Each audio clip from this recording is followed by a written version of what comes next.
자, 오늘은 야고보서 3장 13절에서 18절에 있는 말씀을 가지고 오직 위로부터 난 지혜는 이라는 제목으로 우리가 잠시 은혜를 나누고자 합니다.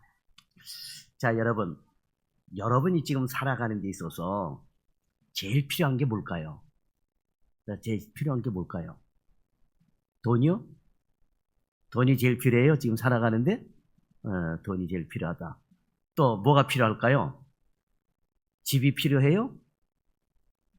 네? 나름대로 살아가는데 필요하다고 느끼는 것들이 있을 겁니다. 그런데 사람이 살아가는데 필요한 것이 여러 가지가 많겠지만 그 가운데 정말 꼭 필요한 것이 지혜예요. 지혜가 있어야 됩니다. 사람이 살아가는데 첫 번째로 필요한 거 돈이라고 생각할 수 있지만 좀 아까 물어봤을 때 돈이요 라고 얘기한 분도 있겠지만 그런데 지혜가 없으면 가지고 있는 돈도 다 뺏겨요. 그죠? 지혜가 없으면 물려받은 재산도 다 남한테 빼앗겨요.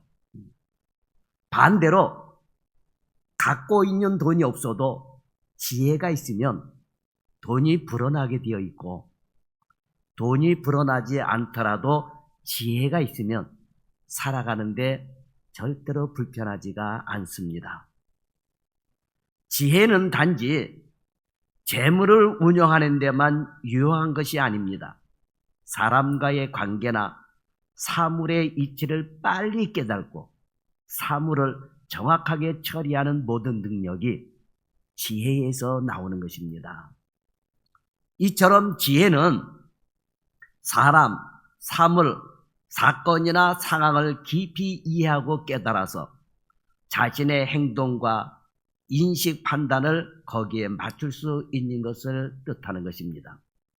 비슷한 말로 통찰이라고도 하는데 요즘에는 통찰이라는 말을 자주 사용하기도 합니다. 그런데 지혜롭지 못하고 통찰력이 없는 사람은 자신만 힘들고 자신만 망하는 것이 아닙니다. 그와 함께 하는 사람이 힘들고 함께 망하는 거예요. 그래서 이 머리가 둔하면 뭐가 고생을 해요? 그렇죠. 잘하시네, 여러분. 그죠? 머리가 지혜롭지 못하면 손발이 고생한다라고 하는 말처럼 지혜가 없으면 나 혼자 망하는 것이 아니라 집안도 망하게 하고 자식도 망하게 하고 모든 것을 망하게 한다라고 하는 거예요. 그래서 오늘 저와 여러분은 지혜를 얻기를 힘쓰고 지혜로운 사람이 되어야 될 줄 믿습니다. 그런데 이 지혜는 아무 데서나 오는 게 아니에요. 하나님의 말씀을 통해서만 지혜가 오는 것입니다. 보통 지혜롭지 못하고 어리석은 사람은 세 가지 특징이 있습니다. 세 가지 특징이 있는데 첫 번째 특징은 자기가 잘한다고 생각을 해요. 그러니까 이게 어리석고 우둔하고 미련한 자의 특징 중에 하나가 나는 지혜롭다, 나는 잘한다 라고 생각해요. 그래서 자기가 뭘 좀 잘한다고 나대는 사람들이 있습니다. 나대요. 그러다 보니까 실수가 많은 거죠. 두 번째는 거만합니다. 그러니까 지혜롭지 못한 사람의 이 특징은 거만해요.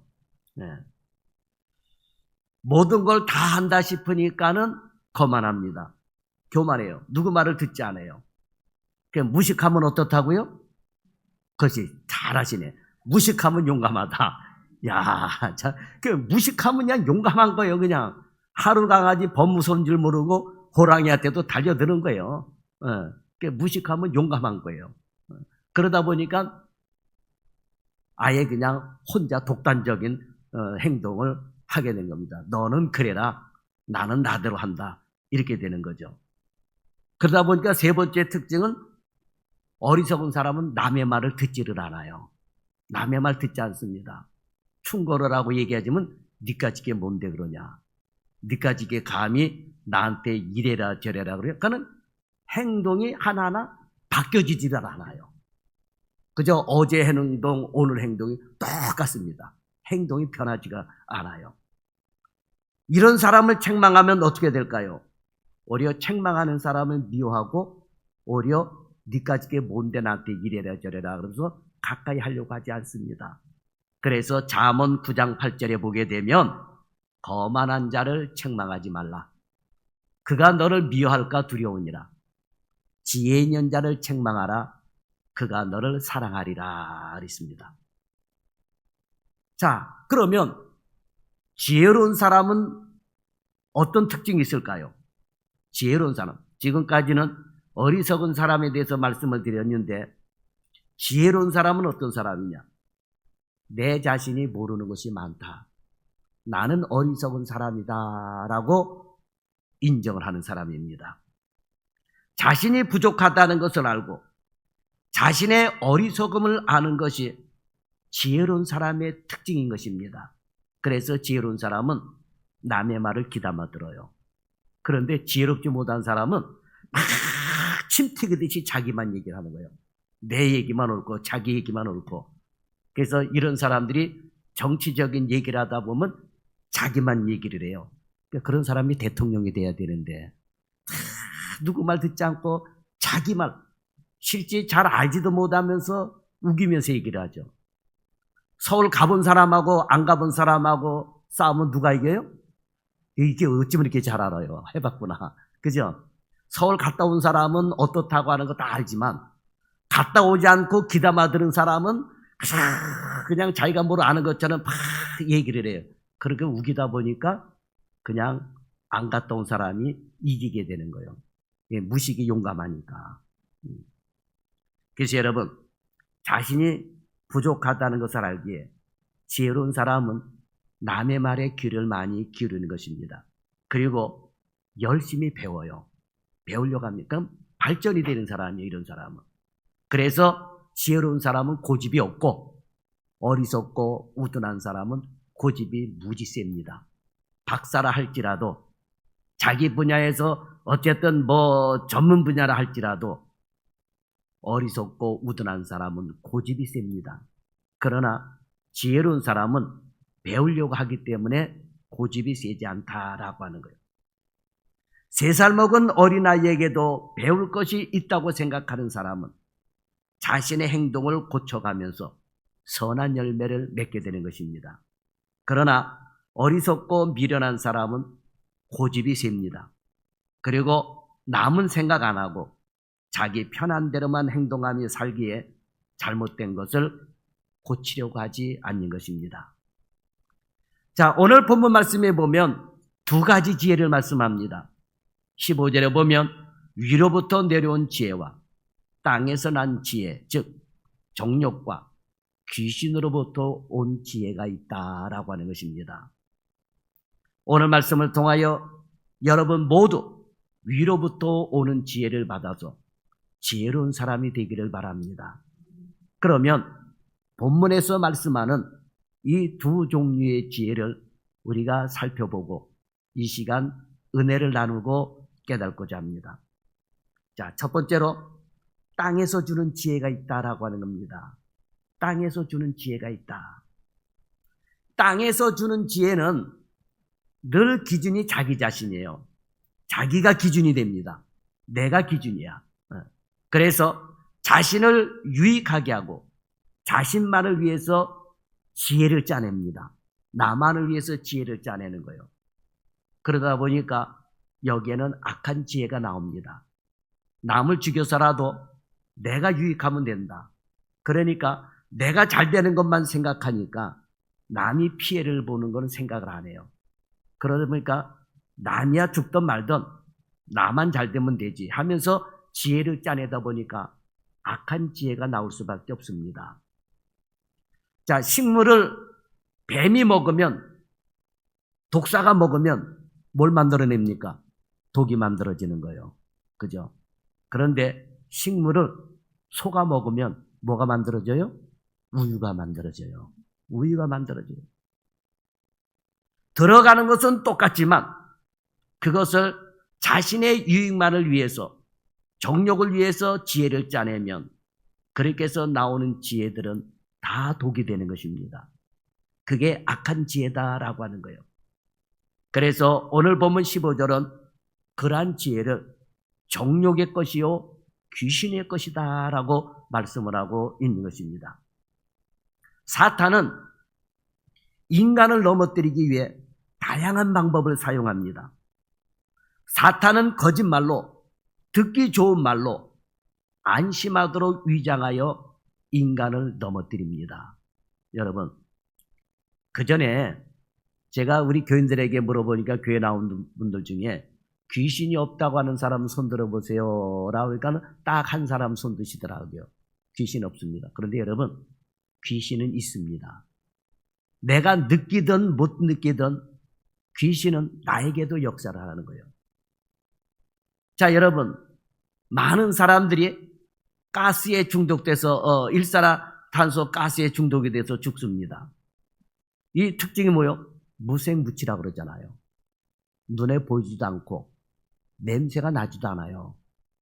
그러니까 여러분, 많은 사람들이 요즘도 캠핑하다가 일산화탄소에 중독이 돼가지고 죽는 사람들이 얼마나 많습니까? 마찬가지요. 사탄은 우리가 느끼지 못하게 역사하는 거예요. 귀신은 우리가 느끼지 못하게 역사하는 겁니다.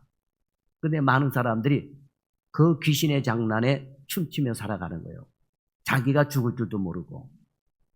그래서 사탄의 특징 중에 하나는 거짓말로, 좋은 말로 안심하도록 위장을 해가지고 인간을 넘어뜨리는 것입니다. 사탄은 은밀하게, 친절하게, 부드럽게 인내심을 가지고 우리에게 접근을 한다라고 하는 것입니다.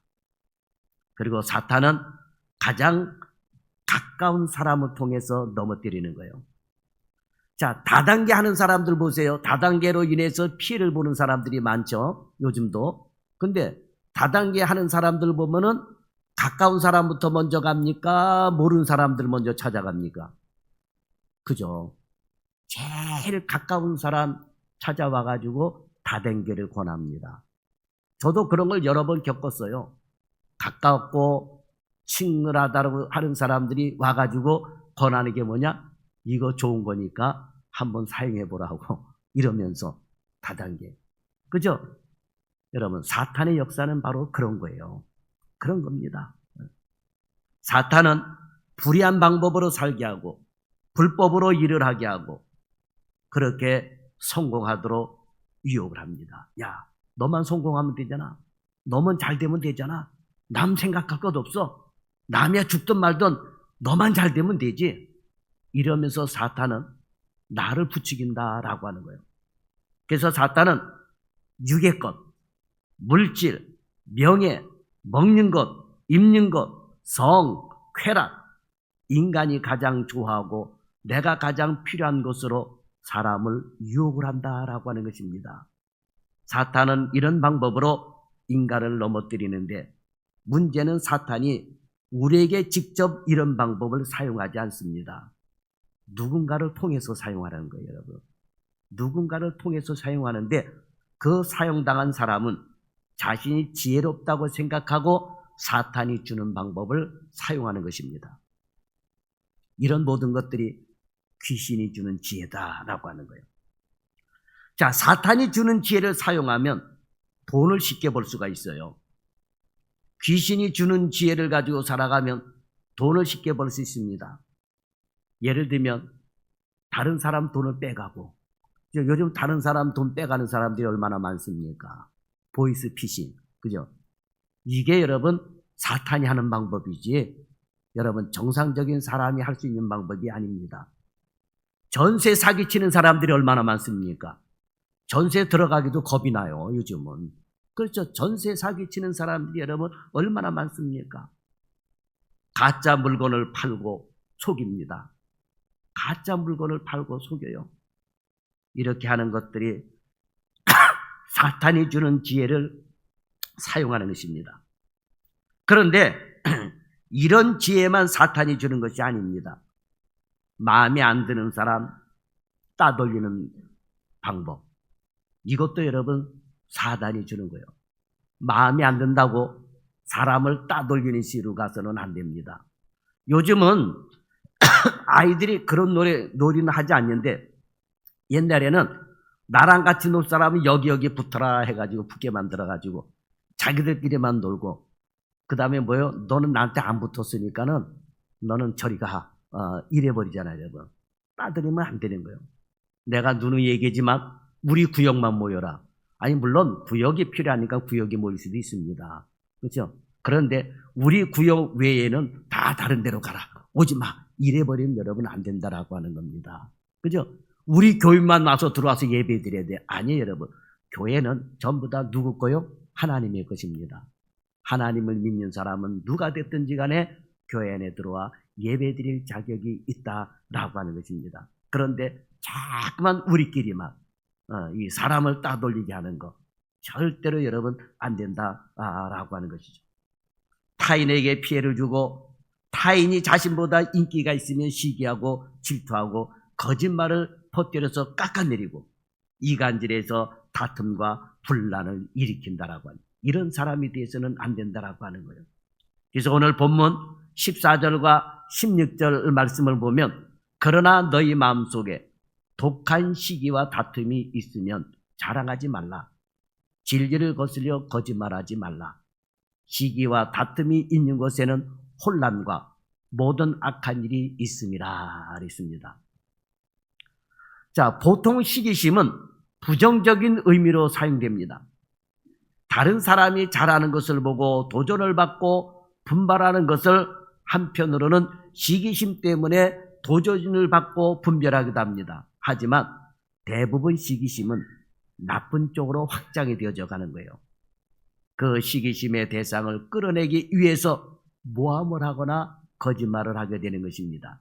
그래서 시기심으로 인하여 다툼이 일어나게 되고 역사에 보게 되면 사화라고 하는 끔찍한 사건들이 많이 일어나서 수많은 사람들이 목숨을 잃었다라고 하는 것입니다. 시기 다음에 나온 다툼도 이기적인 야망의 의미로 자기나 자기 편의 특권과 이익만을 추구하는 태도를 가리킵니다. 그래서 파벌이 생기고 파벌 간에 불화가 생겨나게 되는 거예요. 본문을 기록할 당시에도 자신의 이기적인 욕심과 야망에 빠져서 자신의 이익을 위해 편을 만들고 당을 지어서 세력을 만들고 교만해져서 하나님의 말씀을 거역하는 사람들이 많이 있었다라고 하는 것입니다. 그래서 야고보는 이런 것들을 유발시키는 거짓된 지혜는 위로부터 내려온 것이 아니요 참된 지혜의 근본이신 하나님으로부터 나온 지혜가 아니고 세상적이고 정욕적이며 마귀적이라고 경고하고 있는 것입니다. 그래서 우리는 하나님께로부터 나온 지혜가 아닌 것들을 경계를 해야 돼요. 자, 본문 15절은 하나님께서 주시지 않는 지혜의 세 가지 특징을 이렇게 말씀합니다. 이러한 지혜는 위로부터 내려온 것이 아니요 땅의 것이요 정욕의 것이요 귀신의 것이다 그러셨어요. 그러면 하나님께로부터 나온 지혜가 아닌 이 특징이 뭐냐? 첫째의 특징은 세상적인 것, 땅의 것을 말씀하는 거예요. 자, 이것은 지혜의 근본이신 하나님을 인정하지 않고 세상의 제한된 사고와 견해로 잠깐의 유익과 없어질 것을 추구하는 지혜를 나타내는 거예요. 그러니까 여러분, 없어질 것을 내가 움켜쥐려고 하는 것, 이것이 세상적인 지혜다라고 하는 거예요. 이것을 고린도전서 2장 5절에 보면 사람의 지혜라고 말하고 있어요. 하나님의 지혜가 아니고 사람의 지혜다라고 하는 거예요. 그러니 우리 그리스도인은 세상적인 지혜를 버리고 하나님이 주시는 지혜를 따라서 살아가야 될 줄 믿습니다. 두 번째 특성은 정욕적입니다. 정욕적이요. 이는 영적인 것과 비교되는 육신적인 것을 의미하는 것입니다. 이것은 그리스도 안에서 변화되어 성령의 임재를 경험하지 못한 자들, 즉 중생하지 못한 자들의 특성이다라고 하는 거예요. 중생을 해야 되는데 거듭나야지 되는데 거듭나지를 않으니까 예수 믿으면서 욕심적인 마음을 갖고 살아가는 거예요. 이기적인 마음을 갖고 살아가는 거예요. 타인을 위해서 희생하고자 하는 마음이 전혀 없는 겁니다. 그리고 세 번째 특성은 마귀적인 것입니다. 본문은 이런 지혜를 귀신의 것이라고 하였습니다. 참 지혜는 하나님께로부터 오지만 이기적인 욕망과 야망에 사로잡혀 중생하지 못한 자들이 소유하는 지혜는 마귀의 것이기 때문에 마귀에 의해서 그 행동과 생각을 지배받고 선동이 되는 것입니다. 그래서 이런 사람들은 선동이 잘 돼요. 마귀적인 특성은 사람도 선동하고 또 선동이 잘 돼요. 이런 사람의 특징은. 그러니까 여러분 조심해야 된다라고 하는 것입니다. 자, 두 번째로 위로부터 오는 지혜가 있습니다. 세상적인 지혜가 있고 아래부터 오는 지혜가 있고 위로부터 오는 지혜가 있는데 위로부터 오는 지혜의 특징은 땅에서 주는 지혜와는 정반대다라고 하는 거예요. 땅에서 주는 지혜는 자신의 욕망을 채우려고 짜내는 지혜입니다. 어떻게 하면 돈을 많이 벌까? 어떻게 하면 남보다 잘 살까? 어떻게 하면 남보다 내가 출세할까? 이런 거를 짜내는 것이 세상적인 지혜다라고 하는 거예요. 물론 내가 능력이 있어서 잘 살고 능력이 있어 다른 사람들보다 돈을 더 많이 벌고 괜찮아요. 그럼 뭐 당연한 거죠. 능력이 있으니까. 그런데 좀 아까 얘기했듯이 능력도 안 되면서 내가 남보다 어떻게 하면 더 잘 살까 해가지고 사기치는 거. 그죠? 사기쳐가지고 남의 돈을 많이 가로채는 거. 이건 잘 사는 게 아니죠, 여러분. 그죠? 전세 사기를 쳐가지고 내가 돈을 많이 벌어서 어떻게 하면은 내가 집 몇 채를 사가지고 전세를 많이 나가지고 전세 사기를 쳐먹고 그런 대로 머리가 잘 돌아가는 사람도 있단 말이에요. 그런 지혜를 얘기하는 거예요. 그래서 사실은 악한 지혜죠, 그게. 그러니까 이런 지혜는 세상적이고 정욕적이고 마귀적이다라고 하는 거예요. 그러나 위로부터 오는 지혜는 나의 욕망을 채우기 위한 것이 아닙니다. 사람들에게 유익이 되어주는 지혜예요. 그리고 하나님의 나라를 위해 쓰임받는 지혜를 말하는 것입니다. 대표적으로 솔로몬 왕이 받은 지혜를 들 수가 있습니다. 솔로몬은 자기 자신이 무지하다는 것을 알고 하나님께 백성들을 잘 다스릴 수 있는 지혜를 달라고 요구를 한 거예요. 그 지혜를 가지고 자기가 잘 먹고 잘 살기 위해서 지혜를 달라고 한 것이 아니라 하나님께서 내게 맡겨주신 이 백성들을 잘 다스릴 수 있도록 지혜를 달라고 기도를 했던 거예요. 그러니까 솔로몬은 자신의 안위와 자신의 욕심을 위해서 지혜를 구한 것이 아닙니다. 그래서 하나님의 영광을 위해서 남을 위해서 지혜를 구했기 때문에 하나님은 솔로몬에게 역사상 전무후무한 지혜를 주신 거예요. 지금까지 솔로몬과 같은 지혜가 있었던 사람도 없었고 하나님은 그러한 지혜를 요구한 솔로몬에게 부귀영화도 허락을 하셨다라고 하는 것입니다. 오늘 본문에도 보면 하나님이 주시는 지혜에 관하여 8가지를 말씀하고 있습니다. 하나님이 주신 지혜가 8가지가 있는데 제일 먼저 성결을 말씀합니다. 성결. 성결을 첫 번째로 말씀하는 것은 그만큼 성도들에게는 성결함이 중요한 거예요. 성결해야 됩니다. 성결은 외적인 면보다 내적인 상태를 가리키는 거예요. 바리새인들의 특징 중에 하나가 성결했는데 그런데 바리새인들의 성결은 겉으로는 성결했어요. 겉으로는 거룩하고 겉으로는 깨끗했습니다. 그런데 속에는 뭐가 가득했어요? 회칠한 무덤과 같았다. 회칠한 무덤과 같았다. 그러니까 본문에서 말씀하는 성결은 겉에는 뭐 뽐낼 것이 없어도 이 속이 성결해야 된다라고 하는 거예요. 속이 깨끗해야 된다라고 하는 것입니다. 그러니까 예수 믿는 사람은 가장 첫 번째가 성결이에요. 성결. 즉 마음의 청결 문제입니다. 그래서 주님을 경외하는 자는 우선적으로 주의 거룩에 동참하기 위하여 자기 자신을 깨끗하게 하는 일부터 시작해야 되는 거예요. 하나님께서 귀하게 쓰는 그릇도 죄에서 깨끗함을 받아야 된다라고 하는 것입니다. 그죠, 여러분? 그릇이 깨끗해야 되는 거예요.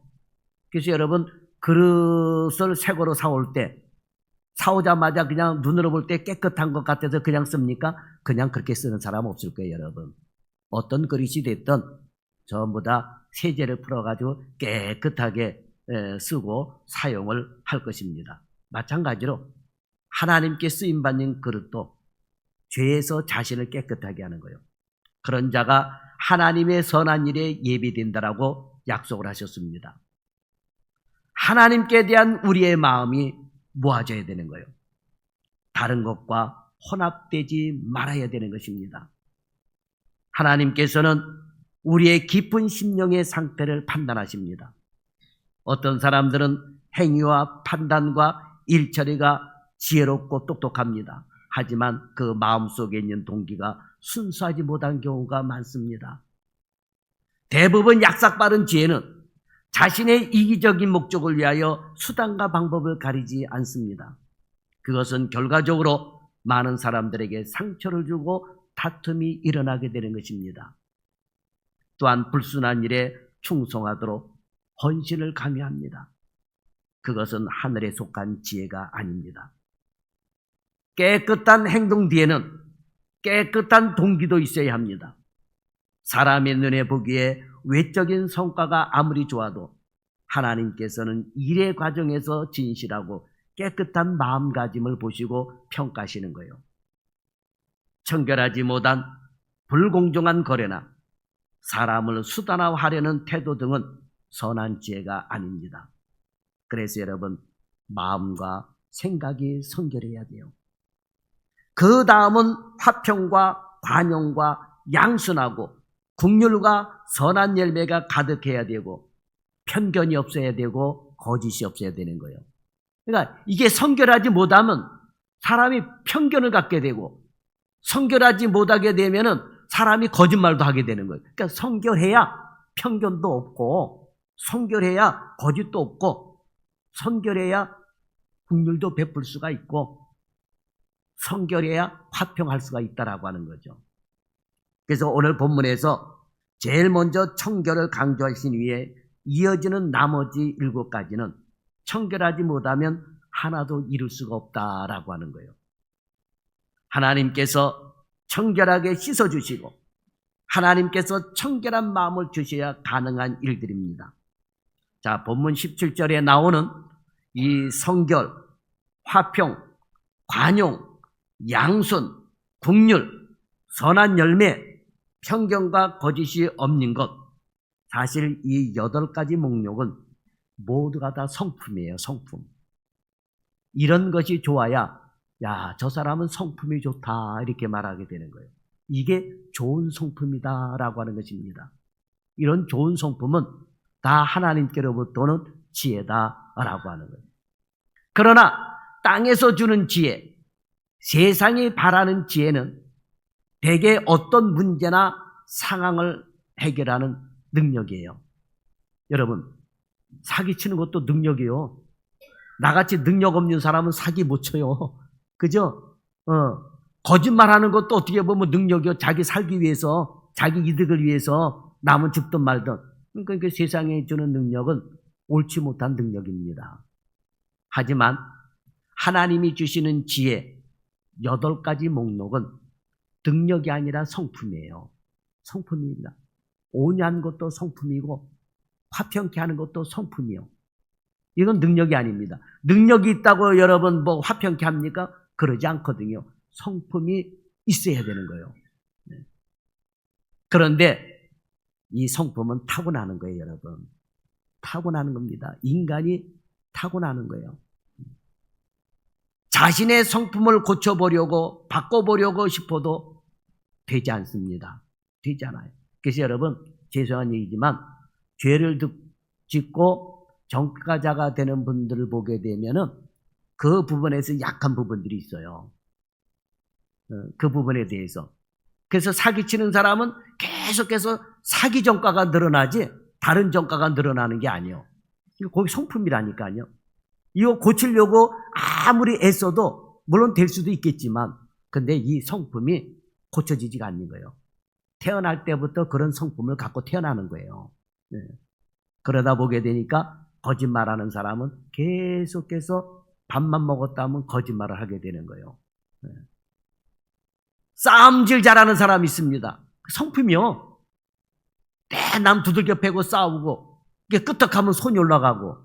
그러니까 여러분 이게 고쳐집니까? 안 고쳐집니까? 이게 안 고쳐져요, 여러분. 안 고쳐진다. 그래서 여러분 우리는 하나님께로부터 예수를 믿고 완전히 이 뜯어 고치지 않으면 여러분 어렵습니다. 물론 심리학자들 가운데도 의견이 갈립니다.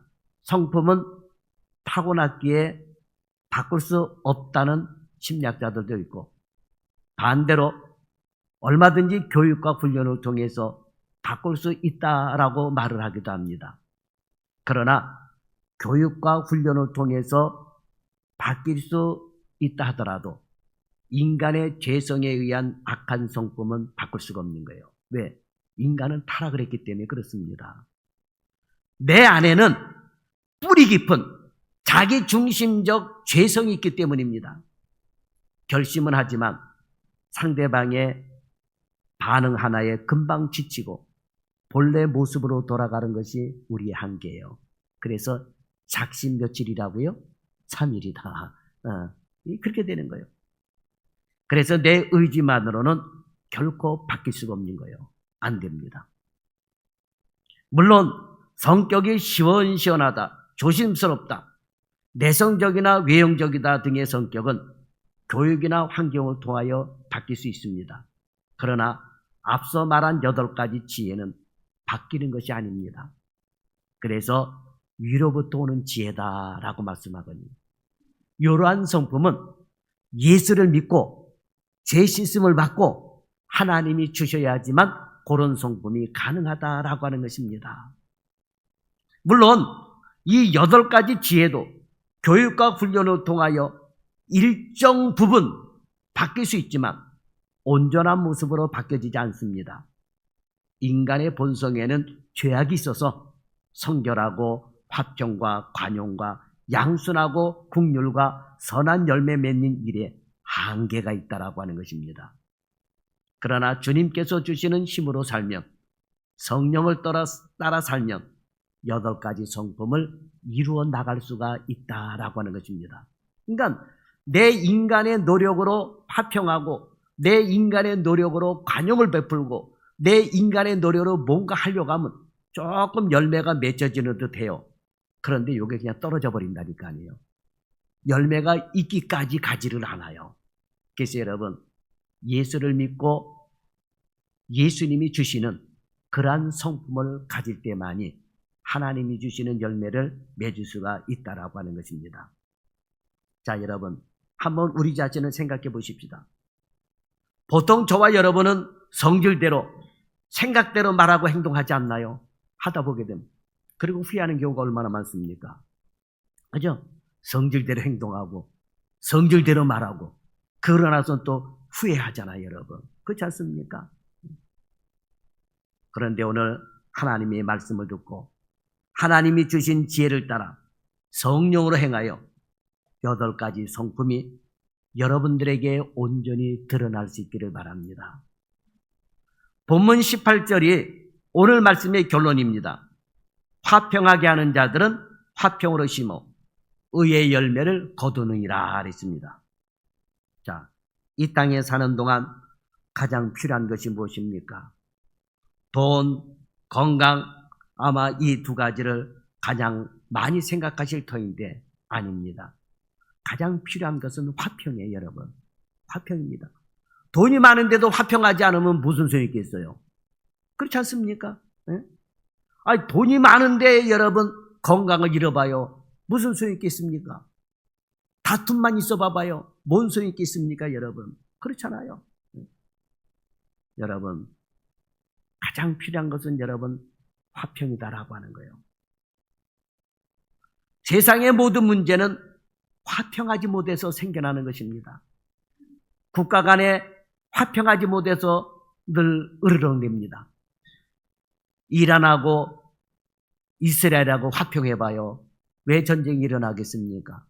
화평하지 못하니까 전쟁이 일어나는 것입니다. 개인도 스트레스 받고 불화가 생기고 병나고 하는 문제도 모두 다 화평하지 못해서 생겨난 일들이에요. 마음이 화평하지 못하고 가정이 화평하지 못하고 그러다 보니까 우울증도 생기고 가정이 깨지는 그런 일들이 일어나게 되는 것입니다.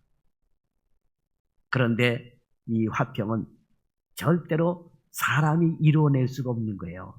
우리가 흔히 그러잖아요. 나 이제 더 이상 못 참아. 더 이상 못 참아. 그만큼 화평을 이루기가 힘든 거예요. 70번씩 7번이라도 용서라고 하는 주님의 말씀이 이룰 수가 없는 거예요. 왜? 성령님이 주셔야지 그게 가능한 일이지. 내 힘으로 갖게 되면 야 내가 7번 용서했으면 됐지. 7번 이상 더 이상 나는 못 참아. 우리는 그러잖아요. 3, 4번까지는 가야 되지 않냐. 그렇죠? 3, 4번까지는 갈 수 있어요. 그러나 요건 인간의 힘으로 한계가 가는 거예요. 넘어가면은 이제 못 참는 거예요. 우라통이 생겨서 못 참는 거예요. 그런데 성령님이 내 안에 계시면 이 우라통을 잠재워 주신다니까요. 그래서 여러분 화평케 할 수가 있다라고 하는 것입니다. 인류 역사를 보세요. 인류 역사상 단 한 번도 화평한 적이 없습니다. 평화협정을 맺어도 한쪽이 일방적으로 파기하고 싸우고자 합니다. 요 대표적으로 러시아하고 우크라이나 보면 알잖아요.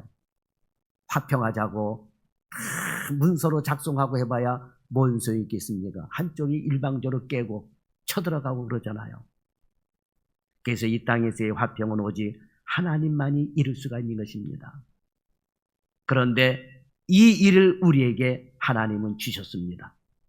우리가 이 땅에 살면서 화평을 이루며 살도록 지혜를 주시고 성품을 주신 것입니다.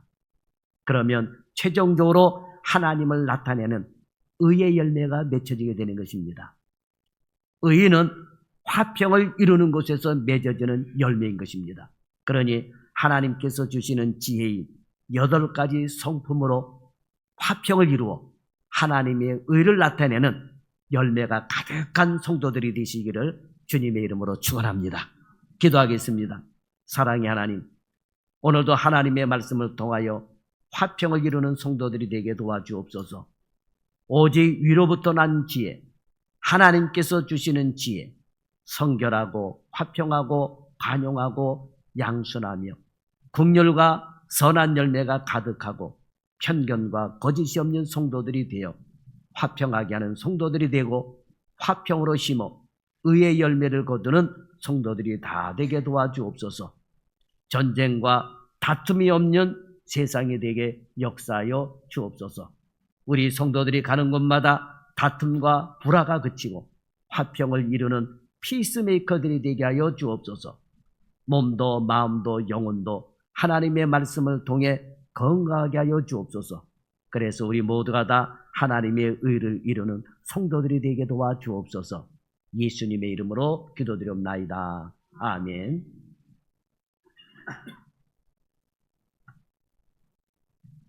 우리 찬송가 366장 찬양 부르면서 준비된 예물 하나님 앞에 드리겠습니다.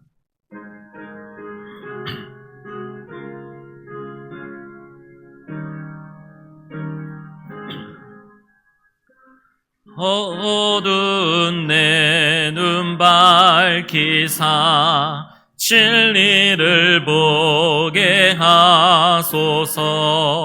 진리의 열쇠 내게 주사 참빛을 찾게 하소서. 깊으신 뜻을 알고자 엎드려 기다리오니 내 눈을 뜨게 하소서.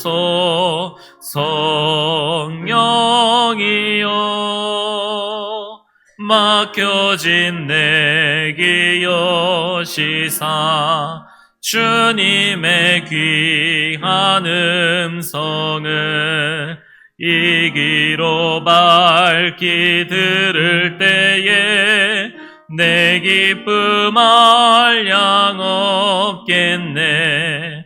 깊으신 뜻을 알고자 엎드려 기다리오니 내 귀를 열어주소서.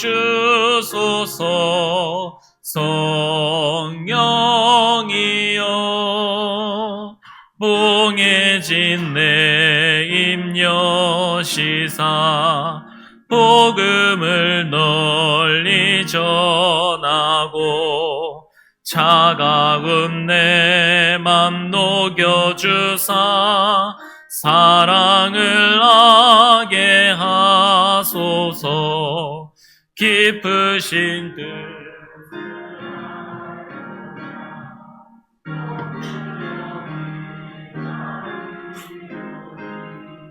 내 입을 열어주소서.